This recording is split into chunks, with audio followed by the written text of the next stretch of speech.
Ayah saya ni dia ada satu perangai, which is dia tak pernah cerita apa ujian dia. Daripada saya kecil. Dia tak pernah cerita apa ujian dia. Happy je. Kalau masuk hospital sakit jantung dia gelak. Tak, wallahi. Dia akan buat lawak dalam hospital tu. Walaupun tak lawak. Tapi tak lawak tu, yang lawak tu. Itulah punchline dia. Effort dia nak buat lawak tu. So satu hari saya tahulah apa ujian dia walaupun dia tak cerita. Saya tahu lah. Gila-gila bapak punya ujian. Saya tanya satu soalan kat ayah saya. Bah, tak down lah. Anda tengok abah senyum happy je. Padahal ujian abah gila bapak kot.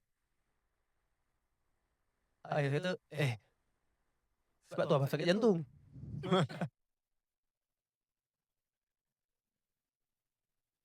So saya gelak. Padahal tengah intens tu. Soalan tu intens. Dia sempat buat lawak tu. Dan saya gelak.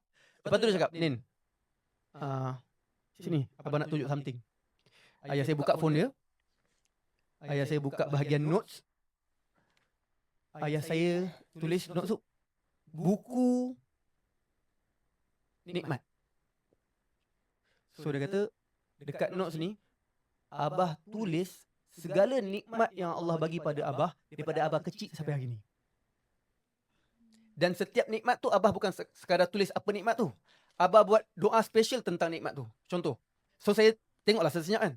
Cuba teka nikmat pertama yang dia tulis apa? Nikmat paling besar yang dia appreciate gila. Apa? Yes, dia kata, Allahumma lakal hamdu wa lakal syukr. Ya Allah, segala puji bagimu, terima kasih ya Allah kerana engkau lahirkan aku sebagai orang Islam. Dekat dunia ni ramai orang yang tak kenal engkau ya Allah, tapi engkau bagi aku kenal engkau ya Allah. Terima kasih Allah, segala puji bagimu Allah. Tak ada nikmat lebih nikmat daripada ni. Itu nikmat pertama. Nikmat kedua, Allahumma lakal hamdu wa lakal syukr. Terima kasih ya Allah kerana bagi aku kenal Nabi Muhammad. Oh, dia panjang. Nikmat ketiga, ya Allah terima kasih. Ya Allah, segala puji. Panjang, berapa muka surat dah. So, ayah saya dah tunjuk, ayah saya kata, sebab tu abah senyum. Sebab nikmat lagi banyak daripada ujian. Saya macam, what the fish? Tapi betul, bila kita hitung nikmat,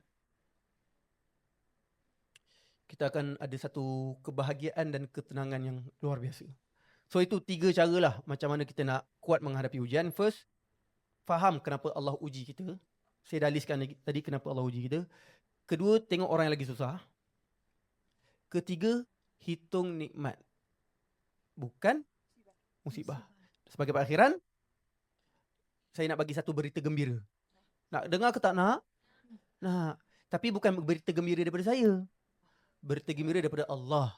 Allah kata, wabasyiris sabirin. Khabarkanlah berita gembira pada orang-orang yang sabar. Siapakah orang sabar? Alladzina idza asabathum musibah, iaitu orang-orang yang apabila ditimpa musibah, qalu, mereka mengatakan, inna lillahi wa inna ilaihi raji'un. Kepada Allah lah kami datang dan kepada Allah lah kami akan kembali. Ulaika alaihim salawatum min rabbihim wa rahmah. Orang-orang yang macam ini, yang apabila ditimpa musibah, mereka mengatakan inna lillahi wa inna ilaihi raji'un. Allah kata, ulaika alaihim salawatum min rabbihim. Mereka ni akan dapat selawat daripada Allah. Allah berselawat pada kita. Wa rahmah, dan Allah akan rahmati kita. Wa ulaika humul muhtadun, dan Allah akan bagi kita hidayah dan petunjuk. Jangan ingat time mati je innalillah. Orang Melayu mati baru innalillah, innalillah. Innalillah ni disebut pada setiap ujian yang kita hadapi.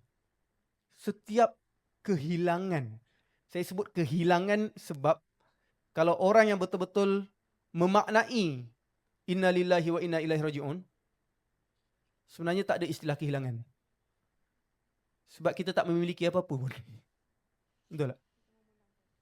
Kita tak memiliki apa-apa. Semua daripada Allah, dan Allah boleh ambil bila-bila masa. So kepada Allah kita datang, kepada Allah kita kembali. Kita tak kehilangan kerana kita tak memiliki apa-apa. So orang yang macam ini, yang ditimpa musibah, berita gembiranya apa? Ulaika alaihim salawatun min rabbihim wa rahmah. Allah akan berselawat ke atas mereka dan merahmati mereka.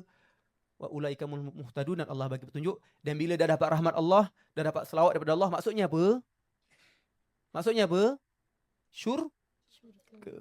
So mudah-mudahan asbab kesabaran tuan-tuan dan puan, silap. Moga-moga berkat kesabaran tuan puan, Allah bagi kalian semua syurga dan family kalian semua syurga insya-Allah. Wallahu a'lam.